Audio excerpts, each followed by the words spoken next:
don't keep strolling. If you have came across this video, trust me, this video is meant for you. Girl, guys, whoever watches this video, I know it gets hard. I know sometimes you don't even want to get up and do it. But let me tell you, do it. You strolled on this video because this is the path you had to take today. So please get up and do the thing. Do it. What can go wrong? Hi you guys, my name is Shaneria. If you're new here, this is Talking Crime. If you like drama, if you like tea, heck, if you just like to hear somebody else's story, this is the channel for you. Just do me a favor. Hit that subscribe button. Like, hype me up, comment, and share this video. Just so my content can get out in the algorithm. And if you are returning, y'all already know. I gotta at least drop you a video this week. So let's get started. Hype me up, drop a comment, share, and let's get on to the reaction. Story time on how I was groomed by a man and I ended up robbing that nigga.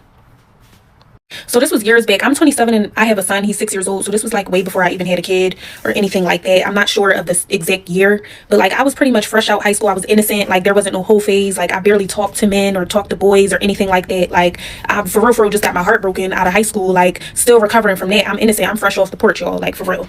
So I used to work at Lord & Teller. That shit closed. It's been closed for years, but I used to work there. And it was a coworker there. She was the same age as me. She was cool as shit. Like pretty cool, all of that. And we used to talk about like boys, of course. But the shit bitches be on now with using niggas for money and, you know, all of that. She was on years ago and we were young. And I'm not judging, but we were young, y'all. So whatever, I remember, like, she was like, yeah, you should, you know, I know this guy or whatever, this guy that I'm, like, fucking with or whatever. Of course, she's just using him for his money. She don't really like these niggas. And she was talking to multiple of them and shit like that, like an older man and all of that. Like, they all were pretty much older. And she's like, I want you to come on, like, you should come on a double date with us or whatever. Like, I'll tell him to bring a friend, da-da-da. I never had no intentions on using no man for money or nothing like that. But I just did it for fun. I'm like, all right, cool. Like, I'm innocent and shit. I'm like, yeah, this is a date. Like, I'm not doing nothing with that nigga. Like, nothing. I'll just go because you asking me. Why not? Like, it should be fun. Whatever. So, we ended up going.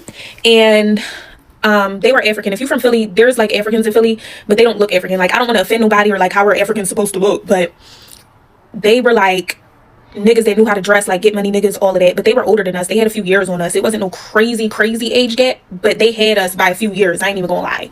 We go on a date. However this shit turned out is crazy as shit, y'all. Is gonna gag y'all because the nigga that she was with ended up wanting me.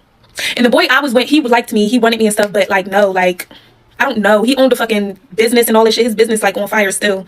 I can't say the name, but like, I don't know. I didn't really want him. Like I was more attracted and had more chemistry with the other nigga or whatever. Like I didn't do nothing with who I went, like the friend or nothing. But he wanted me and I wanted him. So we ended up, I guess, swapping niggas, honestly. And I don't even know if she did anything with the boy she was on a date with. I don't fucking know. But neither of us cared. Like, she was like, go ahead, because she was using that nigga anyway, and she had other niggas. So, my dumb ass ended up really liking him, though. Like, I wasn't trying to use him nothing. Like, I ended up really liking him. Like, so, of course, he was love bombing me. I knew nothing about love bombing. I had no idea. I thought that shit was love. Like, oh, he carrying for me. Like, he was a provider, all of that. Like, he, literally within a month, we moved in together. He moved me in with him.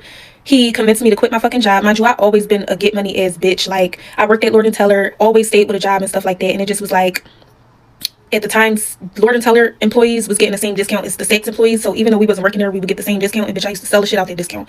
And I was running that shit up. So my dumb ass, I don't know why I would really sit there and quit my fucking job. But he did tell me, like, I want you to be an entrepreneur. I want you to get a business out, invest in you and shit like that. He already moved me in. Like, he already giving me money and buying me things and shit like that. And really, like, carrying. So I'm like, all right, cool. Like, fuck it.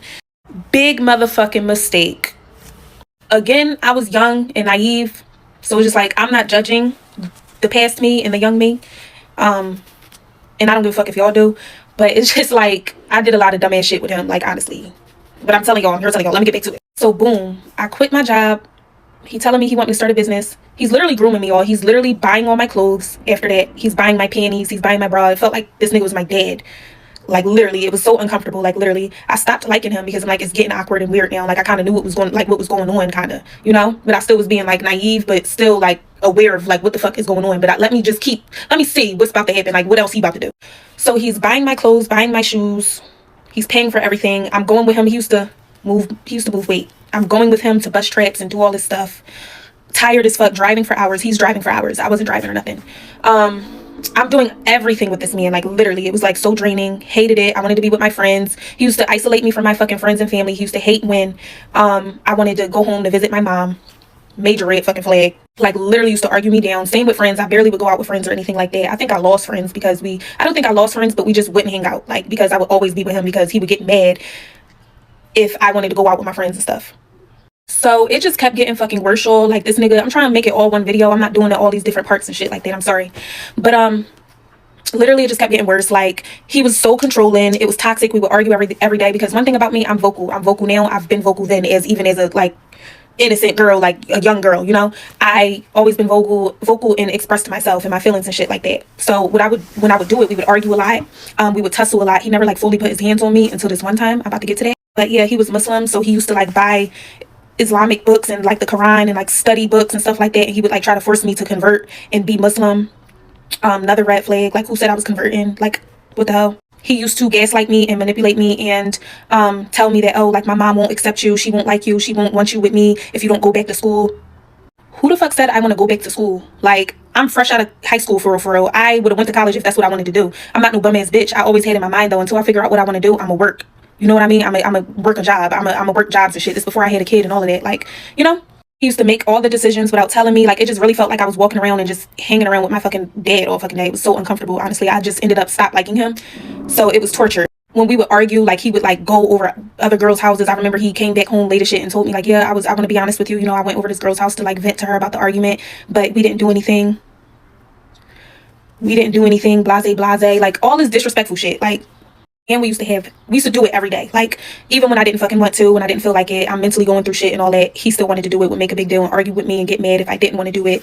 And not only that, it would be unprotected, and he would ejaculate in me every single day. So I think, like, in my head, he was trying to get me pregnant, but my body was rejecting him. I would never get the fuck pregnant. I thought something was wrong with me. Not that I wanted a kid, but I'm like, damn, like, we do it every day. You do that to me every single day.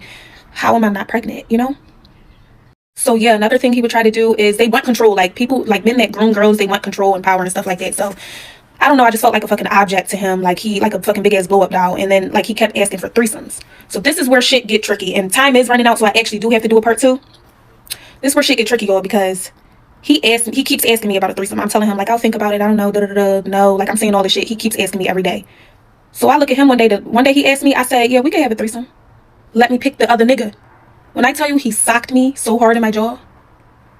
Like for part 2 and comment, because time running out, y'all. I have to do another part 2. I didn't want to, but I have to now.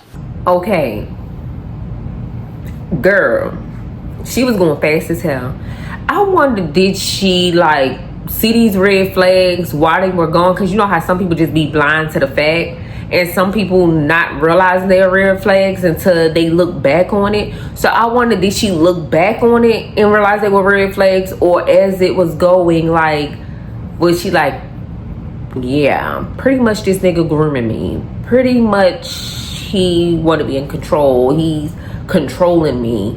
Like, I wonder, because I know she's saying it like, oh, he would do this and I would get very uncomfortable, but did she notice any of that until at the end, or when it was going on? I just feel like nowadays a lot of people prey on people that just got out of high school, only to remold them, to control them, because they know that they on a learning journey right now, and they're trying to figure out life and figure out their self and figure out what they want.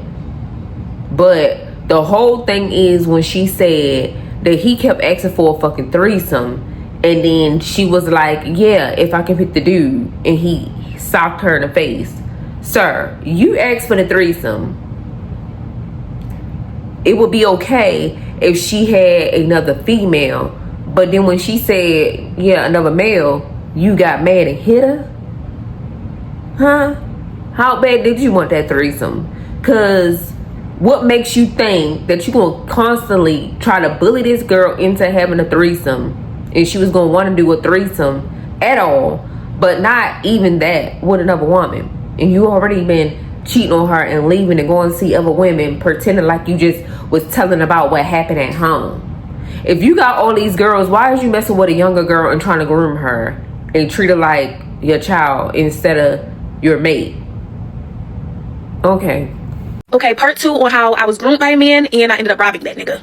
Get me? So yeah, y'all, I left off on the part where he kept asking me for threesomes every single day, even while we were like doing it and stuff. He would like try to get off and ask me that.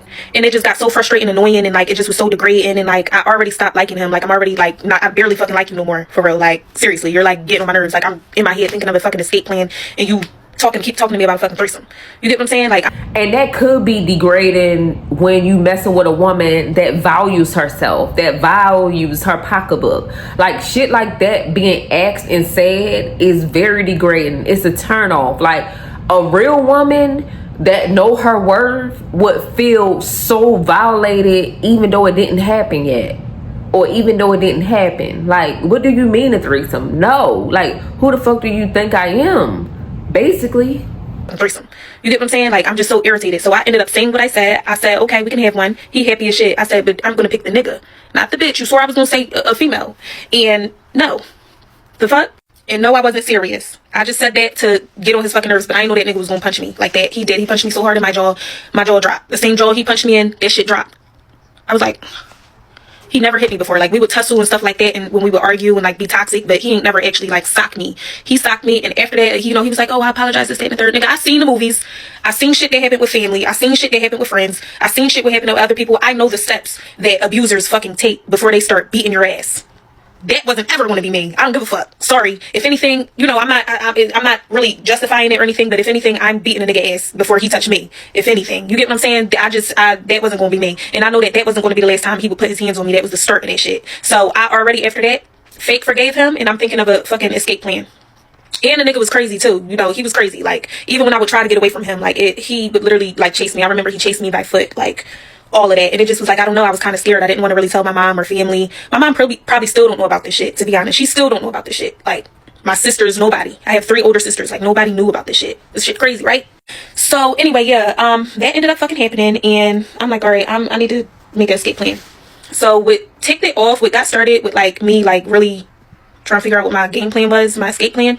He, like I said, would always make decisions without saying anything to me or anything like that. He would do whatever the fuck he wanted to do, basically.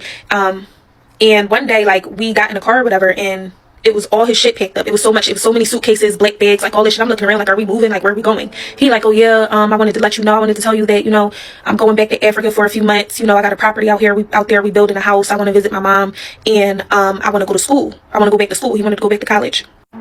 So I'm like, when do you leave? Like, why is all this shit packed up now? He's like, oh, I leave tomorrow. Tomorrow? Nigga, so you just... Who the fuck said I wanted to or signed up to be in a fucking long distance relationship? Like, what the fuck? And I was saying all this shit to him. Like, the fuck? Like, wasn't scared that he might hit me or nothing. Like, who the fuck? Who you feeling like? For real. So he like still trying to gaslight me. Like, oh, it's for a better cause. If you really love me, you know, you would stay with me and this, that, and the third. All this shit really going in one ear and out the other.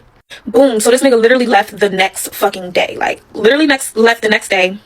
He's FaceTiming me every day. Mind you, the house that we lived in, like, I still have pictures in my phone too. Like, the room that we was in, it was his aunt's house. He lived with his aunt and his older cousin. His cousin was grown and shit. You know, different cultures and stuff. They stay in the same house for a very long time. And I'm not saying there's something wrong with that, but they, you know, they really do that shit till they like married or whatever. Cool, but that's what he did. His room had like a keypad lock door, like lock on it, what they be having on the Airbnbs. As soon as you walked in, it was like renovated. Nice floors, painted walls, nice furniture, all that shit. So it was nice, but it just was like, yeah, like, I don't know, after he left, I would be in there. Like, that's where I lived. All my stuff is there, everything. Like, I didn't have any money. He made me quit my fucking job. I didn't have no fucking money.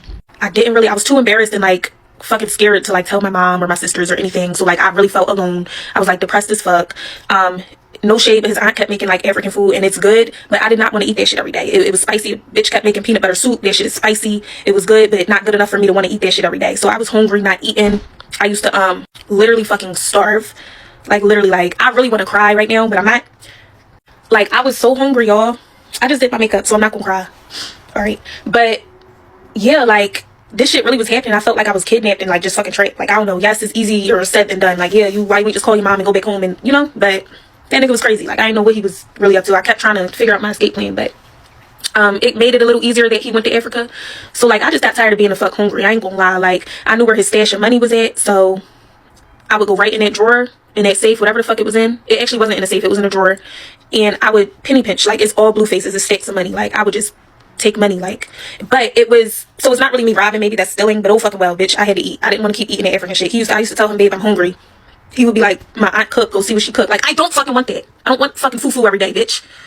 Like, I was just trapped in there every day. Like, I used to not eat. I used to be so hungry, migraines, like all of that. So just to fast forward, yeah, I used to take money and I used to Uber to my bank. I used to have one of my friends or my sister or somebody Uber me to the bank if I didn't have no fucking money, and I would put the money on my card. That's when I had Bank of America, and that would be my money to like move around a little more. So I would go visit my mom. I would go over her house. I would eat there. I would like stay over there for like a day or two, and then I would go back to his house or whatever, or I would Uber Eats a lot to the house or whatever, because yeah, like I was fucking hungry. I would also pay my phone bill and stuff, and like the same business he wanted me to start, this is when the mink lashes and stuff, like girls had the mink lash business and stuff. I was gonna start a business like that. Like, he never spoke on that again. I would bring it up and he would like be like, oh yeah, I'm gonna give you the money. So he had the money, he had stacks of money, bro, and he didn't want me making my own money or nothing. So yeah, I used to take that shit. Nigga, you was getting robbed, point blank period. So yeah, but it was for me to eat and to fucking, you know, pay my phone bill and shit like that. So yeah, one day I really got tired of that shit and I just left. Like, I didn't tell my mom nothing. I literally just packed all my shit in my bags and called an Uber and went the fuck home. And like, I kind of low-key ghosted him. I'm not sure, because I like bury traumatic things that fucking happened to me. So I don't know how I broke up with him or whatever, but I ended up just going home. And I guess something told him to like, wait, let me ask my older cousin, like, let me ask him to go check my stash. So the cousin counted it for him, and I guess he told him how much it was, and he was like, yo, like, is money missing? And he ended up calling my phone and answered, and he was like, yo, did you like take some of my money or this, that, and the third? And I was lying at first. I was like, no, like, what? I love you. Why would I do that? Like, what the fuck? Never really told him the truth until like months later. He kept calling me like on and off trying to figure that shit out. But like, nigga, you know I did. Like, what the fuck? It wasn't your cousin, bitch. Yeah, I felt like a fucking prisoner. You're damn right. I was hungry as shit. Like, stomach cave and fucking getting groomed by you and mistreated and abused by you. Of course, I'm taking money out and shit like that to eat and to visit my mom. Like, nigga, honestly, you lucky I didn't take all of it. I took what I felt like I had to fucking eat and shit like that. But you're lucky I didn't. I could have took all that shit and put myself up somewhere. It was enough for that. You had racks. Like, racks of money. Blues. Hundreds. But I didn't do that. So yeah, like, I remember like maybe a few years back, because this was years ago, y'all, but I remember like he reached out to me like trying to reconnect, like, hey, I guess he graduated. I think I looked on his page and he graduated and everything. Like, 4 years went by, guys. Like, 4 years went by. That's how long ago it was, really. But 4 years went by. He graduated when I looked at his pictures and stuff, and he reached out to me. I guess he was coming back to Philly or whatever, or he reached back out to me. So I guess he was forgiving me, or maybe that nigga crazy. Maybe he was trying to link with me to do something to me. But like, I don't fucking know. But when he reached out to me, I'm like, okay, cool, you know, we can reconnect. At this time, I think, was I in a relationship? A new relationship? Because 4 years went by, y'all. Like, more traumatic things happened to me. I have another fucking story. I have so many story times, y'all, but I might cry for them. I ain't gonna lie. I don't know about all that. Like, I don't know. Like, I literally damn near was sex trafficked, kidnapped by a photographer, a Philly photographer, like all that shit, y'all. That traumatized me, changed my whole like output and mindset, like really rewired something differently in my brain, especially with dealing with men. Like, I turned into a hoe after that and like started wilding out and going crazy, like all types of shit, y'all. I'm way better now. I feel like I'm healed, so I can tell those stories. But it's just like, ooh, like, I'll be burying traumatic things and I don't like to really speak about it. But that's how I know like I'm pretty healed, because I can tell these stories and like, you know, I can tell these fucking stories. But yeah, yo, that happened. If y'all want to hear more, I could tell more, like real shit. And at this point, like, it's to a point where when it comes to abusers and shit like that, like, no, like, I might just say your fucking name because you're a fucking pervert. But yeah, that's one crazy story, guys. Yeah, that was real crazy. Like, I'm glad she got out of that situation. And the, like, you know, penny pinching the money and stuff like that. Like, Africans don't play about their fucking coins. So I don't know how much it was, but he could have been planning to hook back up with you to do something to you about the money. It depends on how much money you took. But sometimes Africans don't even give a fuck. It be $1 and they ready to blow your, you know, take your life, you know. And so I'm glad she got out of that situation. He definitely was grooming her, and he definitely was trying to use her. He was basically trying to mold a young girl to his liking. And yeah, she caught on to that shit. And then when you left her, and see, a lot of people, when you hungry as fuck, it give you time enough to think about all these things, like everything, red flags, things that bother you, your fucking stomach growling, like, cause you fucking empty, like, for real. So by her being hungry, she started thinking about survival mode. She started thinking about like, what the fuck he doing. She started thinking about like, I don't want this shit. She started thinking about being socked in the face. I mean, her stomach and her was having a conversation together, because her stomach was making noise and then her mind was making noise, and they was collabing. So I'm glad that she got some of that money and got the fuck on, some of the money to eat so she wouldn't starve, but also got out of that situation. That is no situation a young girl or any female to that sort should be in. Like, we wasn't put on earth to be used, abused, downgraded, like treated like trash, right? We was not at all. A lot of us women are queens, and we should be treated like queens, as well as men. They are kings. They should be treated like kings. But at some point, like, if you can't reciprocate the same thing, then you're not going to get that energy. Like, if you can't treat me like a queen, why should I treat you like a king? You feel what I'm saying? So at the end of the day, I'm glad she got out of that situation. That was not a good situation to be in. It seemed like she wound up getting herself in some more situations like that. But thank God she got out of all those situations, and she here to tell us the story. Because I do this because somebody needs to hear it. Somebody else needs to hear it. And maybe you crossed this video to hear her story. Maybe you are going through some things like this. Maybe you know what I'm saying, are doing these things to people, and you just need to hear that this is not okay, and somebody else survived a situation like this. And maybe this could help you. Maybe this can change your life for the better by hearing somebody else's story. So if you like drama, if you like tea, heck, if you just like to hear somebody else's story like this one, subscribe and join the family. Subscribe to this channel. We would love to have you over here. If you are returning, drop down in the comment section what you think about this story. All of y'all hype me up to put me out there in the algorithm, y'all. I be giving y'all the tea. Why not subscribe? Why not share? I hope you all have a blessed day. Peace.